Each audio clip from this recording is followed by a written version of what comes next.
What's going on, lads and lasses? Welcome back to 100% Mags. So this is your match preview for the game, of course, tomorrow night, 5:30 kickoff live on BBC One. Of course, is Newcastle take on Manchester City in the FA Cup quarter-final, of course, down at the Etihad. And this is going to be an interesting game as 7,800 Newcastle fans travel down to the Etihad for this one.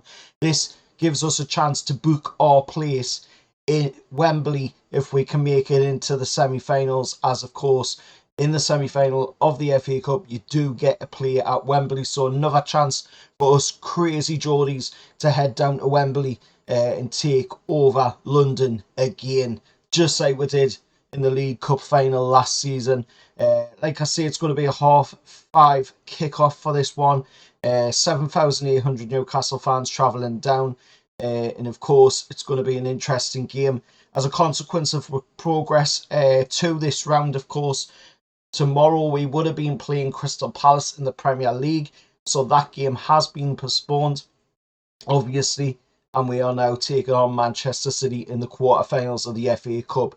If you look a little bit further in this competition, if we do get past Manchester City, of course, in tomorrow night's game, then our trip to Old Trafford in April clashes with the semi-final weekend. So, of course, that would have to then be rescheduled. So, hopefully, we do progress through into the semi-finals. That would be absolutely amazing.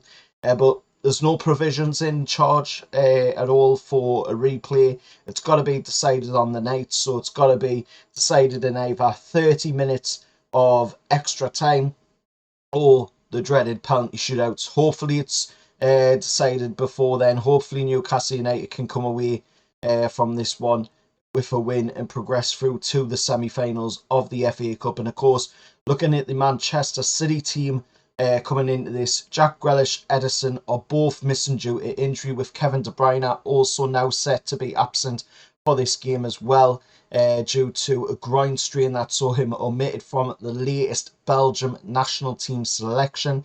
Ederson will be replaced by, of course, Stefan Ortega, who was in goal for City's 1-0 loss at St James's Park in September. So hopefully, again, a similar, situation happening, and hopefully Newcastle picking up a win against Man City.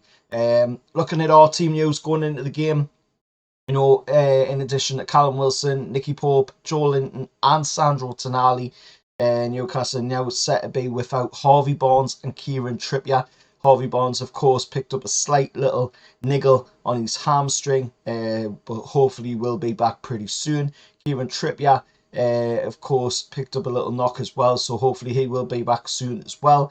But we did get a little bit of a boost going into this one. Of course, in the fact that Anthony Gordon is expected to feature after recovering from a knock that forced him off at Stamford Bridge. It looked like it was going to be 6 to 7 months that he was going to be out. That's what the media were reporting.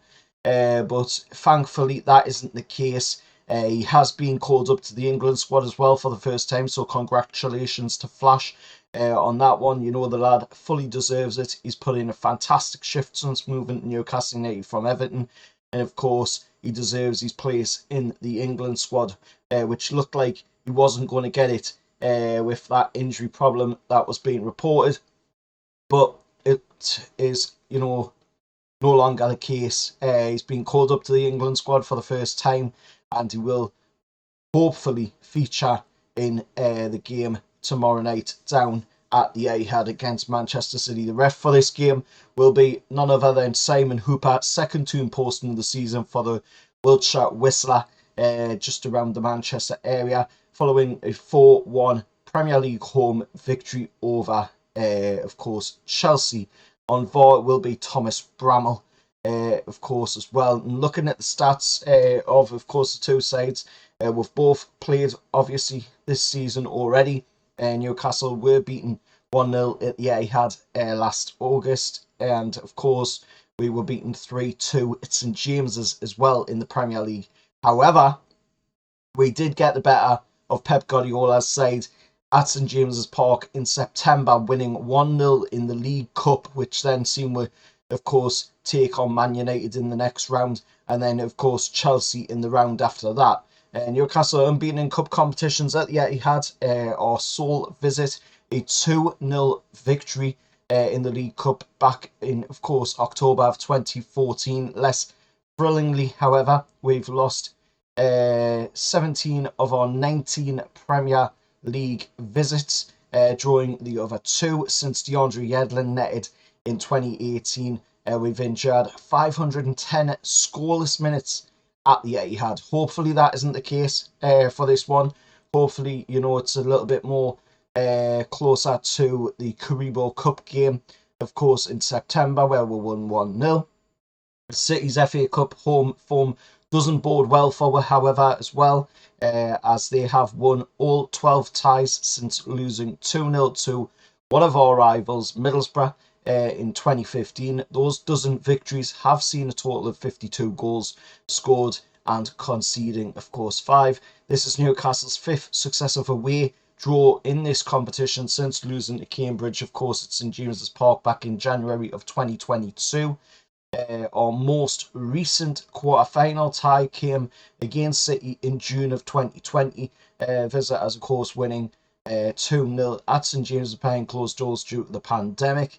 This will be Newcastle's 29th appearance in the last 8 of the FA Cup to date. We have progressed 17 times and exited on the other 11 occasions.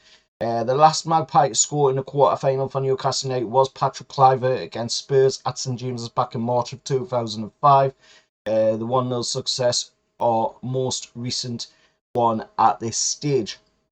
This will be, of course, the second time that we've faced the citizens in both domestic competitions and the league during the same season, after, of course, the 94-95 season, which you will see, of course, the results for that season up on screen. But, I'm looking at this game and I am really hoping that we can go into it, come out of it the other end as the winners, progress through to a semi-final, because there is a lot of benefits if we can get through to that semi-final, especially when you look at the teams that are still in the competition. You've got Wolves in there, you've got Coventry in there, you've got Man U, Liverpool playing each other, you've got Chelsea, Leicester playing each other. Say Chelsea get knocked out, we know that either Liverpool or Man United's going to get knocked out of the competition because of playing each other. There's a big chance that we could possibly, if we make it through to the semi-finals, have a chance of reaching the final and playing somebody along the likes of, a Leicester City. We could possibly play Wolves. We could possibly play, Coventry City. We could even play maybe, Liverpool or Man U in the final as well. Even Chelsea as well, you could play in the final. So there's a big chance, of getting a pretty good tie if we can make it through to the semi-finals, and then, see where we go from there.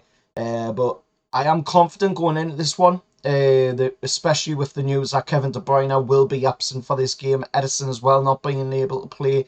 Means got to use their second string keeper, which, of course, as I just said, didn't have the best of games at St James's Park in September in the League Cup.